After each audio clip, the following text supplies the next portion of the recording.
What if I told you that everything you need to live a good life can be distilled into 4 words? Not 4 books, not 4 courses, not 4 years of therapy. 4 words: courage, temperance, justice, wisdom. These are Zeno's 4 virtues, and they've been guiding people toward excellence for over 2,000 years. But here's the catch. You can't just pick your favorites. They are independent, yet inseparable. And understanding why might just transform how you approach every decision you make. Welcome back to Spark and Hustle. I'm your host, Puneet Kaur.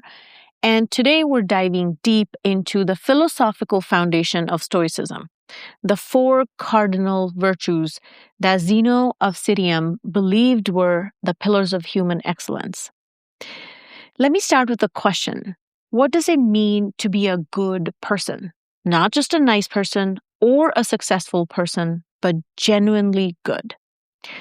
Most of us have vague answers to this question. We think it means being kind or working hard or helping others or following certain rules. And those things matter, but they're not complete. They're pieces of a puzzle without the full picture. Zeno of Citium, the founder of Stoicism, who lived around 300 BCE, thought deeply about this question, and he concluded that human excellence, what the ancient Greeks called arete, could be understood through 4 essential virtues: courage, temperance, justice, and wisdom. Now, before you think this is just ancient philosophy with no relevance to your modern life, consider this. Researchers at the University of Pennsylvania's Positive Psychology Center have spent decades studying character strengths and their impact on well-being and success. Their research, led by Dr. Martin Seligman and Dr. Christopher Peterson, identified 24 character strengths that contribute to human flourishing. And guess what? When they organized these strengths into overarching categories, they found that courage, temperance, justice, and wisdom emerged as fundamental dimensions that predicted life satisfaction, resilience, and meaningful achievement. The Stoics figured this out 2,000 years ago, before we had the data to prove it. And what makes their framework so powerful is not just that these 4 virtues matter, but how they relate to each other. They're independent, meaning each one stands on its own as essential, but they're also inseparable, meaning you can't truly embody one without the others. Today, we're going to break down each virtue, understand why it matters, and most importantly, explore how these 4 qualities work together to create a life of genuine excellence. By the end of this episode, you'll have a completely different framework for making decisions and evaluating your own character. How about we start with courage? And I want you to be clear right from the beginning. Courage is not the absence of fear. Courage is action in the presence of fear. The Stoics understood that fear is a natural human emotion. We are wired to feel fear. It's part of our survival mechanism. What matters is what we do when we feel afraid. Do we let fear stop us? Do we avoid difficult conversations, the risky ventures, the uncomfortable truths, or do we feel the fear and move forward anyway? Courage shows up in 1,000 different ways in daily life. It's the entrepreneur who launches the business even though they might fail. It's the person who has the difficult conversation with their partner instead of letting resentment build. It's the employee who speaks up about an ethical problem even though it might cost them their job. It's the parent who sets boundaries with their child even though it's easier to give in. It's the individual who goes to therapy and faces their own demons instead of numbing themselves with distractions. In every single case, courage means choosing the harder right over the easier wrong. It means doing what needs to be done even when every fiber of your being wants to avoid it. But here's the most important thing, and most people miss about courage. It's not just about big dramatic moments. In fact, the most important courage is often quiet and undramatic. It's the courage to be consistent when no one's watching. It's the courage to keep showing up when results aren't coming. It's the courage to be honest when lying would be easier. It's the courage to be yourself when conformity would be more comfortable. I can remember many moments in my own life. We can think about executives, right, who are working in business partnerships that were slowly falling apart. Red flags everywhere, financial irregularities, broken promises, values misaligned. But by confronting it meant potentially losing everything that was built. It meant admitting they'd made a mistake. It meant uncertainty and conflict. For months, they can avoid courageous choices, which is, all right, just stay patient, stay diplomatic, and be strategic. But really, what they're afraid of is every day they delayed that necessary confrontation and things are only getting worse. The problem only grows. The relationships deteriorate even further. The stresses increase even further. So finally, the conversation happens, right? It's very difficult, uncomfortable, and it's what the fear is about. But you know what? Within weeks of having those conversations, there's a light feeling that take over. The courage to face the reality, even the painful reality, frees people in those moments. The avoidance is what costs far more than confrontation ever could. One more research from Harvard Business School that we'll discuss here is on decision making and regret has found something fascinating. People consistently report that they regret the chances they didn't take far more than the chances they took that didn't work out. The study shows that acts of courage, even when they result in failure, rarely produce long-term regret. What produces regret is cowardice. It's the conversation we didn't have, the risk we didn't take, the truth we didn't speak. The Stoics believed courage was the first virtue because without it, none of the other virtues are possible. You can know what's right, but without courage, you won't do it. You can want to be just, but without courage, you'll stay silent when you witness injustice. You can desire wisdom, but without courage, you won't ask the hard questions or challenge your own beliefs. Courage is the engine that makes all of the other virtues possible. It's a willingness to pay the cost of being good. But, and this is crucial, courage without other virtues becomes recklessness. And that's what brings us to a critical distinction we need to make. Wait, what? Isn't the opposite of courage cowardice? Well, yes and no. Cowardice is certainly one way to fail at courage. It's the deficit of courage, having too little of it. But there's also excess of courage, and that's recklessness. The Stoics, following Aristotle's thinking on virtue ethics, understood that every virtue exists between two vices, the vice of deficiency and the vice of excess. This is called the doctrine of the mean, and it's essentially for understanding how the four virtues work together. Courage is the middle path between cowardice and recklessness. Cowardice is letting fear control you completely, never taking risks, never speaking up, never stepping outside your comfort zone. Recklessness is ignoring fear completely, taking stupid risks, charging ahead without thinking, confusing bravado with bravery.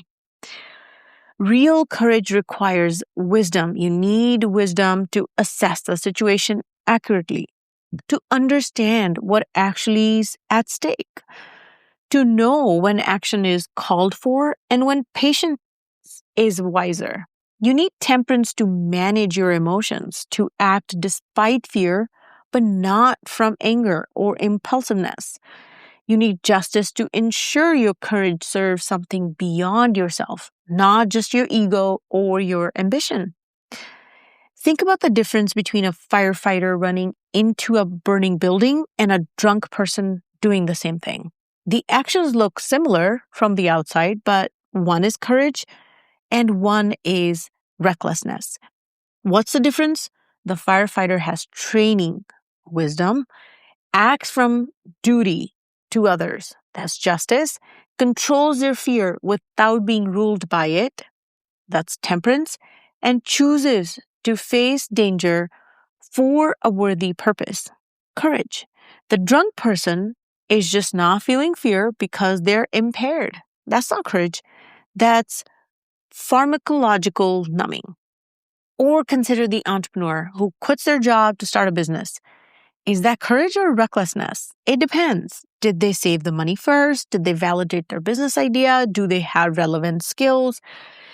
Have they counted the cost and accepted it? If yes, that's courage. If they quit impulsively because they hate their boss with no savings, no plan, and no skills, that's recklessness covered up as courage. That's why 4 virtues are inseparable. You can't have genuine courage without wisdom to guide it, temperance to moderate it, and justice to direct it. Courage by itself is just adrenaline and ego. It's the other virtues that transform courage into something noble. I see this all the time in the startup world. Someone confuses recklessness with courage. They ignore market research, that is lacking wisdom, refuse to listen to feedback, lacking temperance, burn through investor money carelessly, lacking justice, and call it bold entrepreneurship. Then when they fail, they're confused. They were so courageous. They took the risk, but they weren't courageous. They were reckless, and recklessness isn't a virtue, it's a vice. True courage is intelligent and measured and purposeful. It asks, what's worth fighting for? What's the wise move here? What do I owe to others? How can I act bravely while staying grounded? Those questions require all 4 virtues working together. And that brings us to the second virtue, temperance. Temperance is probably the least sexy of 4 virtues. Nobody puts self-discipline on a motivational poster. We love courage. We admire wisdom. We celebrate justice. But temperance, it sounds boring. It sounds restrictive. It sounds like the opposite of freedom. But here's the truth. Temperance is freedom. Self-discipline is freedom. The ability to control yourself is the ultimate form of power. Stoics use the word sophrosine, which gets translated as temperance, but it means something broader. It is self-mastery, self-control, moderation, soundness of mind. It's ability to regulate your desires, manage your impulses, and choose long-term good over short-term pleasure. In modern times, we might call it willpower, but here's something fascinating.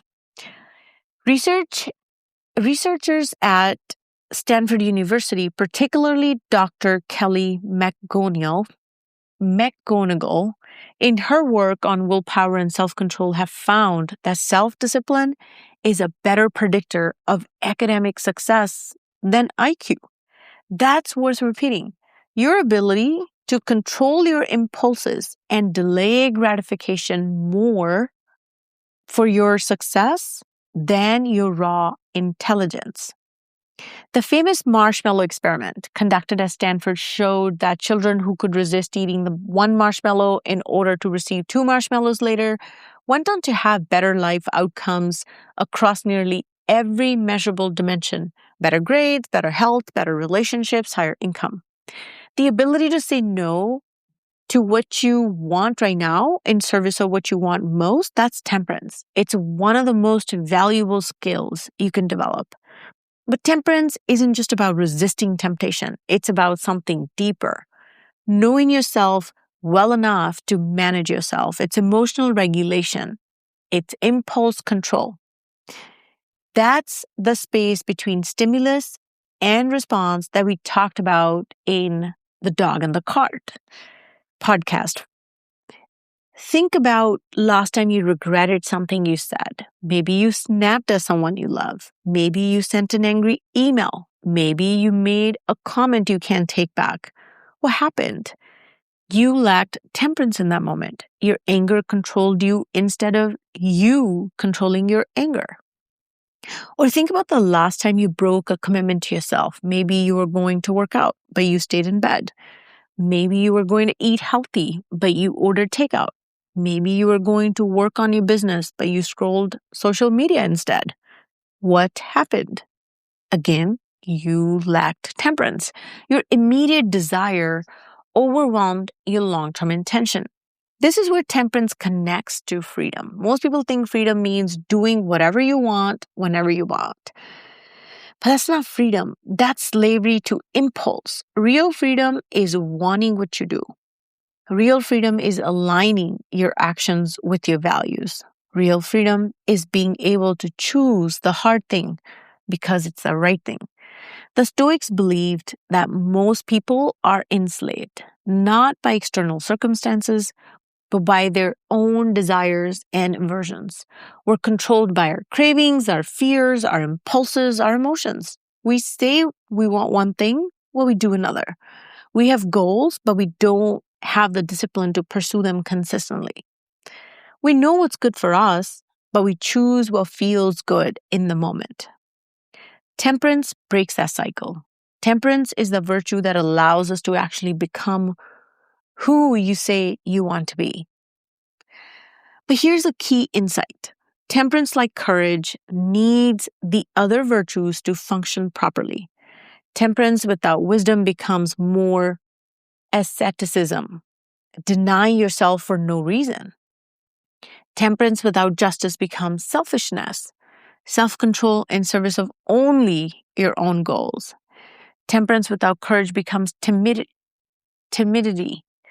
You're so controlled, you're never taking any risks. So the four virtues form a system. They check and balance each other. They need each other. And that brings to third virtue, which is justice. When Stoics talked about justice, they meant something broader than legal justice or fairness in courtroom. They meant treating people rightly, giving others what they are owed, recognizing your obligations to other human beings. Justice in the Stoic sense is about understanding that you're part of a community. You're not just an isolated individual pursuing your own goals. You're connected to other people, and those connections create obligations. Marcus Aurelius wrote, "What is not good for the beehive cannot be good for the bee." He understood that individual flourishing and collective flourishing are intertwined. You can't build a good life on the backs of people you've exploited or harmed. You can't be truly happy while ignoring injustice around you. Justice shows up in how you treat the barista who makes you coffee, the person who cuts you off in the traffic, the employee who makes a mistake, the partner who disappoints you. It shows up in whether you keep your promises, whether you're honest in your business dealings, whether you stand up when you see someone being mistreated. But justice also shows up in what you demand of others. Are you fair in your expectations? Do you recognize that other people have their own struggles, their own perspectives, their own complexity? Do you treat people as obstacles to your goals, as supporting characters in your story, as means to your ends? Research from Yale's University Psychology Department has extensively studied moral behavior and found that people who score high on justice-related character strengths report greater life satisfaction, stronger relationships, and more meaning in their lives. The study showed that acting justly doesn't just benefit others, it benefits you. When you treat people rightly, you feel better about yourself. You build trust, you create social capital, you contribute to a world you actually want to live in. I learned this business powerfully in my own life. Early on, I had an employee who consistently underperformed. My first instinct was frustration. They were being paid, they weren't delivering, and this was costing me.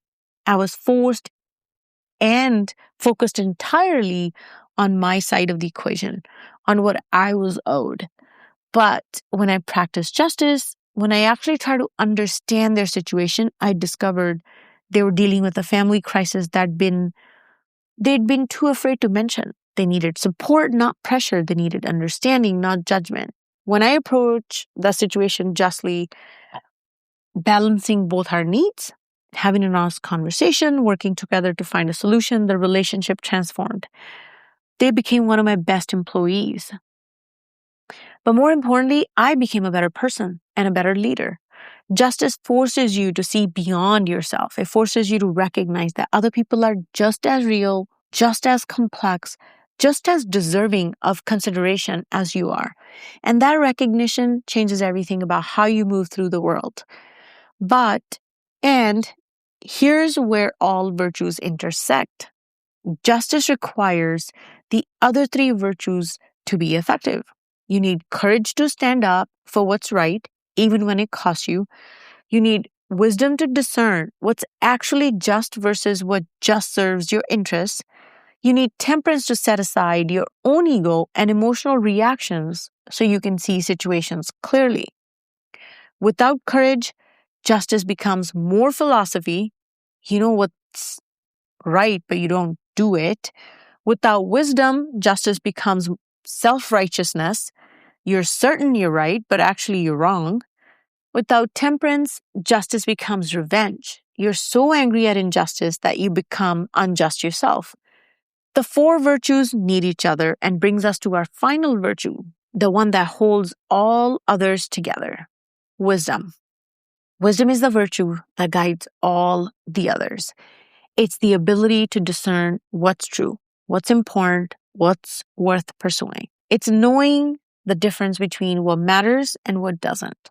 It's seeing reality clearly instead of through the distortions of your ego, your fears, your desires. The Stoics believed wisdom was practical, not just theoretical. It's not about accumulating information or memorizing philosophy. It was about knowing how to live well, knowing when to speak and when to be silent, knowing what to care about and what to let go, knowing the difference between your business and someone else's business. Wisdom is what tells you when courage is needed and when patience is needed. Wisdom is what shows you where temperance should apply and where enjoyment is appropriate. Wisdom is what helps you see what justice actually requires versus what your ego demands. Without wisdom, the other virtues can lead you astray. You can be courageously pursuing the wrong goals. You can be temperate about the wrong things. You could be pursuing justice that's actually just your version of fairness. Wisdom grounds everything. And here's the beautiful thing. Wisdom is available to anyone willing to pursue it. You don't need a high IQ. You don't need formal education. You need curiosity, honesty, humility, and the willingness to learn from experience. The Stoics believed wisdom came from three sources: learning from others, that's reading, listening, seeking counsel; learning from experience, paying attention to what works and what doesn't; and learning from reflection, thinking deeply about your life and choices. Wisdom is what allows you to say, I was wrong about that. Wisdom is what helps you see patterns in your own behavior. Wisdom is what makes you pause before reacting. Wisdom is what helps you understand that obstacle is the way and the cart is moving whether you like it or not, that your freedom lives in your response. And here's the key. Wisdom is the virtue that shows you how the other three virtues fit together. Wisdom reveals that courage, temperance, and justice aren't separate traits you develop in isolation. They're facets of a united whole. complete approach to being human. So let's bring it all together. Why did Zeno say these 4 virtues are independent yet inseparable? They're independent because each one represents a distinct aspect of excellence. You can understand courage without understanding justice. You can work on temperance without thinking about wisdom. Each virtue has its own definition, its own application, and its own challenges. But they're inseparable because you can't truly embody any one virtue without the others. Try to be courageous without wisdom, and you become reckless. Try to be temperate without justice, and you become selfish. Try to be just without courage, and you become passive. Try to be wise without temperance, and you can't apply what you know. The virtues form a system. They check each other. They balance each other. They need each other. Think of them like the legs of a table. You can focus on building one leg. That's fine. That's how you start. But if you only build 1 or 2 legs, the table falls over. You need all 4 legs for the table to stand. You need all 4 virtues for your character to be complete. And here's what's beautiful about this framework. It gives you a way to evaluate your decisions. When you're facing a choice, ask yourself, would this be courageous? Am I willing to face what scares me here? Would this be temperate? Am I acting from wisdom and self-control or from impulse? Would this be just? Am I treating others rightly? Am I considering more than just my own interests? Would this be wise? Is this actually what matters? Am I seeing the situation clearly? If you can answer yes to all 4 questions, you are probably making a good choice. If you're answering no to any of them, you need to reconsider. This is what Zeno gave us 2,000 years ago, a complete framework for human excellence, not vague advice to be good or try harder, but a specific, actionable system for developing your character across all dimensions that matter. Independent virtues, each essential, inseparable virtues, each requiring the others. That's the Stoic path to excellence. If you want to explore these 4 virtues more deeply and understand how they apply to modern life, I strongly recommend Courage is Calling by Ryan Holiday. He actually has a book on each of these virtues. It's the first book of his 4-part series. He started with courage, and then he's going on with the rest of the books. So he's taking each of the 4 cardinal virtues, dedicating an entire book that has amazing stories, examples, and practical applications. What makes Courage is Calling exceptional is that Holiday doesn't just give you abstract philosophy. He gives you stories of real people from ancient times to modern day who embodied courage in their lives. You'll read about Rosa Parks, Florence Nightingale, about Charles de Gaulle, and Cato the Younger, about athletes and artists and activists who chose courage when cowardice would have been easier. He also talks about courage required in everyday life, the courage to have difficult conversations, to admit you're wrong, to start over, to be yourself. So this book isn't about some heroic courage, it's about the quiet courage that life demands from us daily. This book is organized into 4 parts, actually: fear, cowardice, heroism, and finally, the call, which is about recognizing when courage is required and answering that call. Each section builds on the previous one, showing you not just why courage matters, but how to develop it in yourself. So definitely take a read. Highly recommend. Here's 2 powerful quotes from this book. The first is, you cannot have courage without fear. Courage is not the absence of fear, but rather the judgment that something else is more important than one's fear. This is the whole point about courage, right? It's not about feeling brave. It's just doing what needs to be done, depending on what matters more. Second quote, it's not that courageous people aren't afraid. It's that they've made friends with fear. They understand it. They expect it. They know that what they're doing is difficult and that difficult things are scary. I love this because it removes the mystique around courage. Courageous people aren't superheroes who don't feel what you feel. They feel the same fear. The difference is they're changed their relationship with fear. They don't see fear as a stop sign. They see it as information. It's not a bug, but a feature, as a sign that something that matters, as a companion on the journey toward who they want to become. When you combine all the courage with temperance, justice, wisdom, when you let all four virtues guide you, fear becomes nothing more than a sensation in your body. It doesn't control you. It doesn't define you. It's just there. And you move forward anyways. So if there's one way to summarize this episode, a takeaway that I want you to have, it's excellence isn't one thing.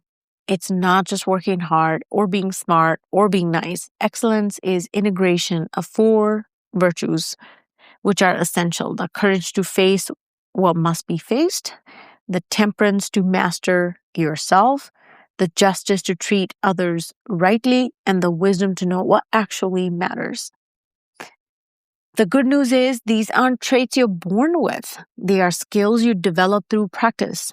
Every day gives you opportunities to be courageous, temperate, just, and wise. Every decision is practice. Every interaction is training. Start with one.